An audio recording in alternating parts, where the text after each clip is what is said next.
everyone, it's Michael with One Way Travels. I'm here in Beijing, China at the Great Wall. We're going to do a video on the top 5 things for international travel. Anyway, let's talk into it right now. So in regard for the first tip for international travel, we're specifically talking about if you're from the States going internationally from out of North America.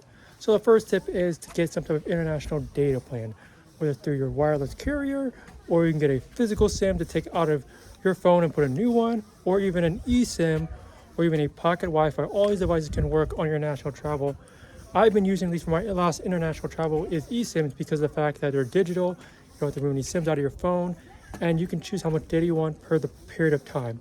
The brand I use is Airalo. Definitely check out a link if you want to use it. Definitely support my channel as well, but that's the first tip because when you go out of the country, you can't use your domestic carrier anymore for data, and you'll be dependent on just Wi-Fi. Some countries may have good Wi-Fi connection, some may not. So I highly recommend for tip number 1 to get an international data plan, whether it's physical SIM, eSIM, a data plan through your wireless carrier, or pocket Wi-Fi. So anyway, that's for the first tip, and we're going to move on to the second one after this here at the Great Wall of China. Hey, so one essential item for international travel is to have an extra battery charger. I highly recommend a power bank, which allows you to charge your devices while you're on the go during your international travels. Realistically, you may not always be in a position where you can charge your phone and charge it into a wall socket at a restaurant or cafe. Hence, the power bank I use for my travels is called the Anchor. This type of device has 3 ports for charging, 2 USBs, and 1 USB-C. The cool thing about this device is that because of the USB port, you can charge up to 3 devices simultaneously. And when you're charging this power bank, you know it's charging by the bars here. So every time you see 4 bars here, if one turns white, then it means 1 bar has been charged for this device. One example is you can charge, an iPhone 13 up to 50% in about 37 minutes. And as of this recording, it costs about around $40 for this device. We'll definitely leave a link of this device if you're interested in buying it. And as I said, I highly recommend a power bank for your travels as it is super portable. And like I said, when you're running out of battery with your phones, you definitely need something in case, you're traveling all day, like I am mostly. Anyway, on to the next essential item for international travel.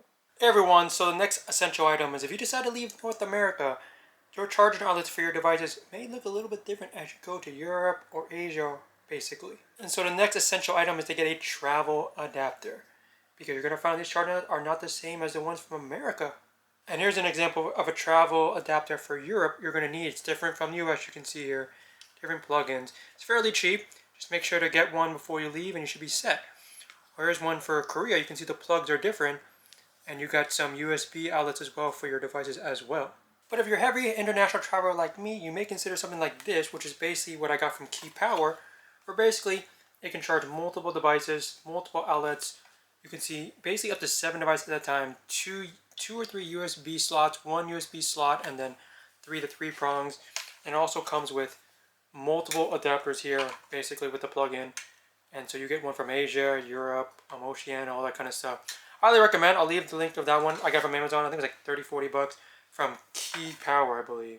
It's a travel adapter and it works very well. It's also a power converter as well, which is very important because if you don't get the right voltage, this could, end up going in the wrong direction with the voltage if you put the wrong voltage from what you use in America to Europe or Asia.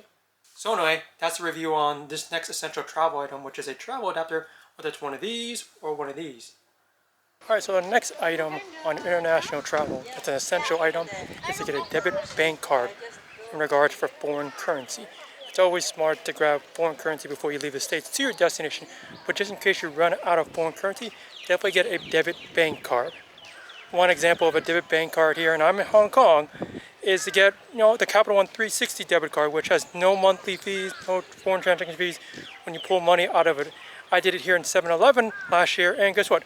No foreign transaction fees when I pulled money in Japan. Another card you can definitely do is this Charles Schwab debit card, which I use here in Hong Kong. And like I said, I use a Charles Schwab debit card to pull some Hong Kong yen, which you really need in Hong Kong because you need to get the Octopus card, which is right here for transportation. Of course, you can do it through your digital phone if you have an iPhone as well. Another great card to have in foreign currency, which is a debit bank card. Charles Schwab is a great one, or the Capital One 360. So that's the next essential item of international travel you need. And so it can be a very seamless trip going forward. So the last essential item for international travel is getting a virtual private network known as a VPN.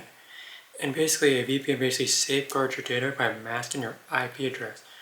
I'm going to show you a couple of reasons why it's definitely very important to have it during your international travels. Here's another reason. So let's say you're in Japan, you're looking for a hotel to stay in Japan. You're not sure. Let's say you pick this APA Hotel in Akihabara in Japan, and you're wondering what's cheaper. Should I book it, in Japan, or should I try to do, VPN, mask my IP address to somewhere else, like maybe United States? As you can see with the example, when you book with the rate from within Japan, the price is actually higher when booking this APA Hotel in Akihabara. But if you use your VPN and book it, mask yourself as the United States, it's actually cheaper. So another way to use a VPN to your advantage in booking hotels or any type of accommodations. And one of the biggest reasons why VPN is so important for international travel is for countries that basically don't accept apps or censor apps such as China and other European countries. As you know, for example, in China, when I was in Beijing, they basically censor apps such as Google, Instagram, Facebook, Google Maps, and much more, even Netflix. How did I get around this? I use a VPN to mask my IP address to make myself in America, and with that I was able to access those apps while I was in China this last couple of days. Good VPN apps I've used and definitely recommend. One is NordVPN and Surfshark. I can definitely tell you NordVPN and Surfshark are available through shopping portals to get extra points, such as Rakuten and Capital One Travel. I will make a note, when I was in Beijing, NordVPN didn't work as well as Surfshark in masking my IP address.